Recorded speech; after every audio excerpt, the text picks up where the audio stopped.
Now Frank Vogel. Hey, Frank, how are you? Good, Mike. How you doing?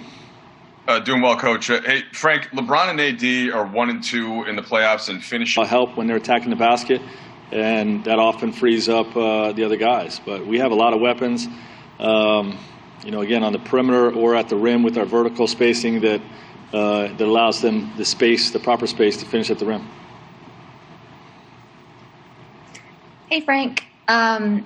I was wondering what to you is there a hallmark of an Eric Spoelstra coach team, and what separates that from others? Play hard, play together.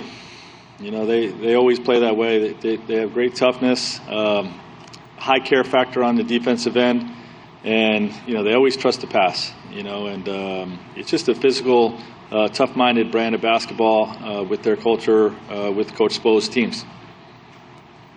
You guys can go ahead there. All right, we'll start with Kyle Goon. Guys, before you ask a question, please wait for the mic. Thank you. Kyle Goon, Orange County Register. Frank, everyone has had to adjust to this environment, but the importance of LeBron's leadership in that aspect, what's the biggest adjustment you've seen him make to being inside the bubble for so long, and how has that had a trickle-down effect on the rest of your players? Well, it's important to get out of your room, right, in this environment, the bubble. And, obviously when your captains, LeBron and Anthony, are going to be at every sort of team event that we have, a pool party or a barbecue or anything like that, or eating in the team meal room with his teammates. I think that is infectious to the group in terms of, guys just wanting to be together and leaning on each other in this unique situation where we're away from our families and away from the real world, really. So I think that's probably the biggest thing. Dave McMenamin? Frank, when you see the news out of Tennessee today that the Titans had to shut things down because of COVID-19, does it remind you of the situation you guys are in down here and just the remarkable nature of the operations put together to keep everybody healthy so far? We feel very fortunate, and seeing that news, it definitely does make me appreciate what has been created here at Adam Silver and the NBA, because obviously all of our efforts could be grinded to a halt if we were outside of a bubble in a less safe environment. So credit to the NBA for putting this thing together. It's really remarkable how it's come together, and hopefully we're able to finish. Dan? Frank, you guys have been tested, so many ways this year. You've had a front row seat to kind of LeBron's leadership and how it's operated. What have been your impressions on the way he's kind of helped steer you guys through all sorts of different things? He's the best leader I've ever been around. Simplest way to put it, in terms of players. And we've obviously, like you said, we've dealt with a lot of heavy emotional types of adversity that we've gone through. And, he sets a great tone with his example, but is also a great leader from a communicative standpoint, talking to guys, talking to the group, about the right mindset to have through certain situations. Being the leading voice, when things occur where we're all not really sure how to deal with it or what to say. He's been a leading voice in those situations, and just an integral part of our success this year. Coach, I got two questions for you real quick. The first one, you mentioned a barbecue earlier. You guys have a barbecue. Where can I find that food at? That's a great question. That's a Rob Pelinka question. Okay, Rob. All right. He's the one that sets those up, and it ended up not even being a barbecue because it rained every time we tried to have the barbecue. Okay, that makes sense. So we had to have it inside. Just curious. So the second one is, being there's not any home court advantage here, I was curious if you looked up the numbers on some of your guys and, with the fake crowd noise, have you seen a difference in how guys play when it was a so-called home game versus a so-called away game? Have you seen a difference there?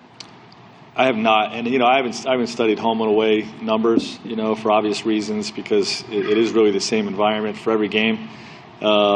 So I haven't noticed a big difference. You sit on the other side of the floor, you know, the colors are different on the screens that are flashing. Your intros are there.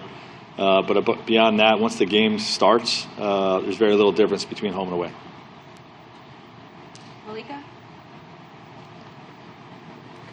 Frank, we just heard Jimmy come up and say that he doesn't like to be thought of as the underdogs, but statistically speaking, they very much are. You were also in that situation with the Blazers. Do you see a difference, even though it's the championships and you both made it here, in playing against a team that kind of has nothing to lose because they weren't supposed to be here?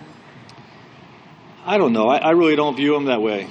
You know, to be honest, they're 12-3 in these playoffs, just like us.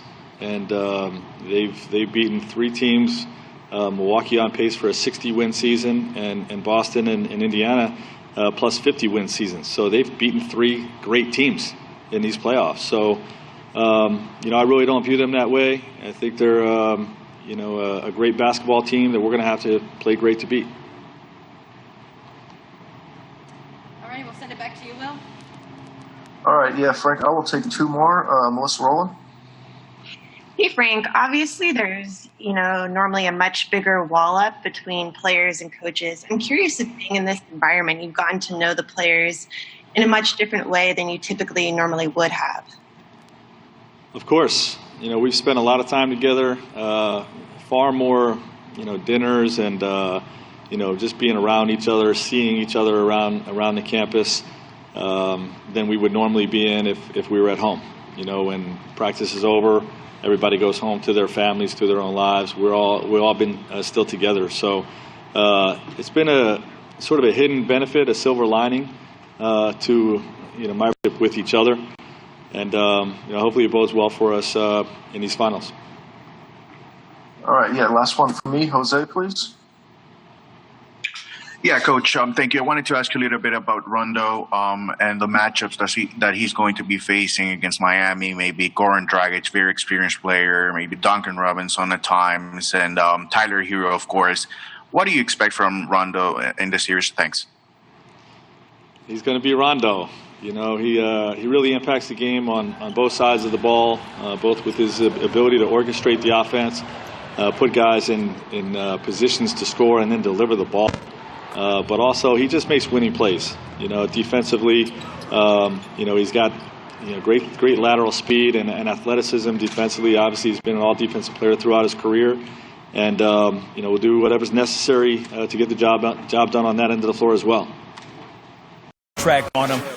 You know who he is. He is playing for the Lakers in the finals. We go right now. we take it live to him right now. Cool.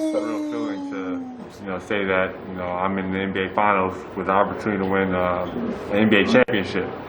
So,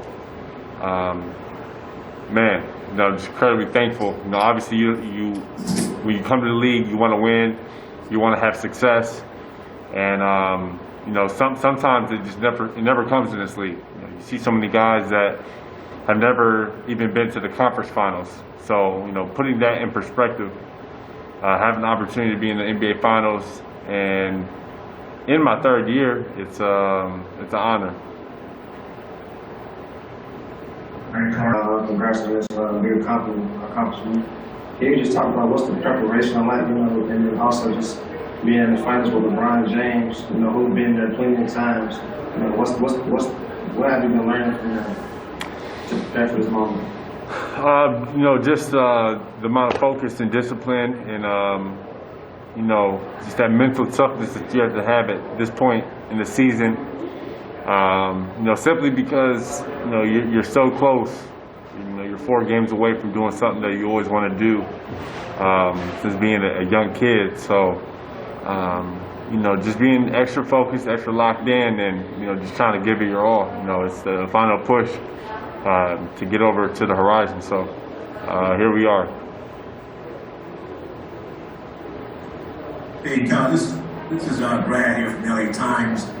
You guys have been in the bubble, I think, 83 days now, something like that. Yep. How have you guys maintained, right, it's a long time, how have you guys maintained your focus, and what do you think that's been before you got to this point?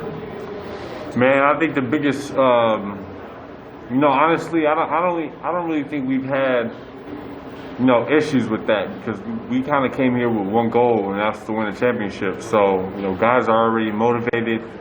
Obviously, it's tough days here, but we got each other here, and you know, we're a family. We're all brothers. We all talk to each other every day. We hang out with each other and make this experience fun. You know, this is a great opportunity that we have on our hands. So, you know, everyone does their part to, you know, make everybody feel like it's a family, and you know, that's why it's been fun here.